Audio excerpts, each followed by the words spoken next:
अमीर ननद की गरीब भाभी। रीना एक मध्यम परिवार की लड़की थी, लेकिन उसकी भाभी शिवानी एक बड़े घर की बेटी। शिवानी की शादी अभिषेक से लव मैरिज थी। अरे भाभी, ये कितना अच्छा सूट पहना है आपने। काश ऐसा मैं भी पहन पाती। अरे क्यों नहीं रीना, वैसे भी तुम्हारा और मेरा नाम तो एक ही है, जब मन करे पहन लेना। भाभी, आपको आपके पापा ने कितने अच्छे कपड़े गहने दिए हैं। मैं उनकी इकलौती बेटी जो हूँ। बेटी तो मैं भी इकलौती हूँ, लेकिन क्या करे, पापा है नहीं, पता नहीं कैसे होगी मेरी शादी। तभी वहाँ शिवानी की सास आ जाती है। अरे क्यों नहीं करेगा भाई तेरी शादी धूमधाम से, आखिर जिम्मेदारी है तो उसकी। और वो दिन भी आ जाता है जब रीना की शादी तय हो जाती है। अभिषेक, क्या हुआ? आप इतने परेशान तो कभी नहीं दिखे। कोई बात है तो बताइए मुझे। अरे शिवानी, वैसे तो शादी का सारा इंतजाम हो गया है, लेकिन गहनों का रेट तो आसमान छू रहा है। कैसे क्या करूं, कुछ समझ में ही नहीं आ रहा। थोड़ी देर में शिवानी अपने पूरे गहने अभिषेक के सामने रख देती है। ये लीजिए, गहनों का इंतजाम भी हो गया। अरे नहीं नहीं शिवानी, मैं ये गहने किसी हालत में भी नहीं ले सकता। ये तुम्हारे पिता ने तुम्हें दिया था, और तुम हो कि। तभी वहाँ सास आ जाती है। अरे तो क्या हुआ, इसकी तो हो गई ना शादी, अब किसे दिखाने हैं इसने गहने। सास गहनों का डिब्बा शिवानी के हाथ से लेकर वहाँ से चली जाती है। रीना की शादी धूमधाम से होती है और अब वो बड़े घर की बहू बन जाती है। वहीं रीना की शादी के बाद शिवानी और अभिषेक उसकी शादी के कर्जों से डूब जाते हैं। मैं सोच रही हूँ नौकरी करनी शुरू कर दूं, वैसे भी पढ़ी लिखी हूँ, आपकी थोड़ी मदद भी हो जाएगी। वैसे शिवानी, कुछ दिन कर लो तो अच्छा ही होगा, क्योंकि जरूरत भी है।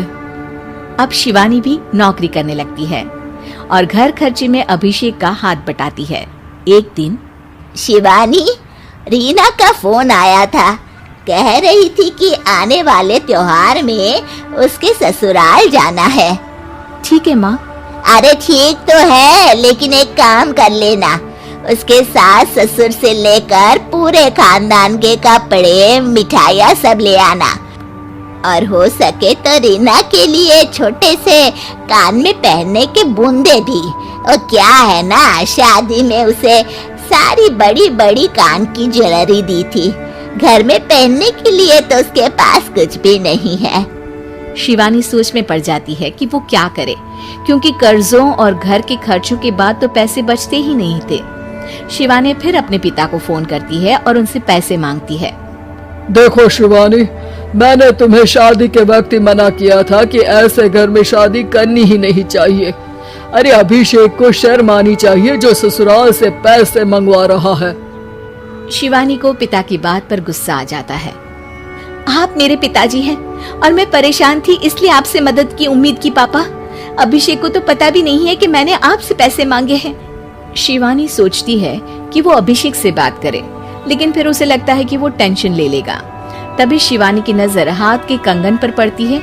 सीधे बाजार जाती है और उसे बेचकर ननद के घर ले जाने का सारा सामान लेकर आती है और सास के सामने रख देती है। हाँ ठीक है, लेकिन फल थोड़े और अच्छी क्वालिटी के होने चाहिए थे। शिवानी कुछ नहीं कहती, वहाँ से चली जाती है। एक दिन शिवानी, रीना का फोन आया था, बहुत रो रही थी। क्यों माँ, क्या हुआ? सब ठीक तो है ना उसके ससुराल में? अरे तूने तो उसकी नाक ही कटवा दी। अब मैंने क्या कर दिया माँ? कह रही थी कि बड़े घर की बहू है भाभी, जो कपड़े दिए वो ब्रांडेड भी नहीं थे। तू तो जानती है ना उन लोगों का पहनावा कितना अच्छा है। तू तो मेरी बेटी का भला कभी सोचती नहीं। हाय भगवान, अरे बड़े घर की बहू है, इसी बात की जलन है ना तुझे, लेकिन याद रख मेरी बेटी का सोचने के लिए भगवान है, तुम लोग कभी उसका बुरा नहीं कर पाओगे। अब शिवानी के मन में सवाल था कि क्या ईश्वर सिर्फ रीना के साथ है, उसके साथ नहीं। लेकिन उसे सुकून था कि वो अभिषेक के साथ उसकी जिम्मेदारियों को निभाने में बराबरी की हकदार है। शिवानी वहां से चली जाती है।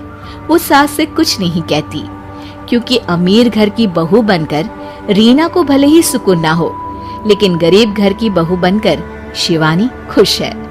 क्योंकि खुशी पैसों से नहीं, परिस्थितियों पर निर्भर करती है।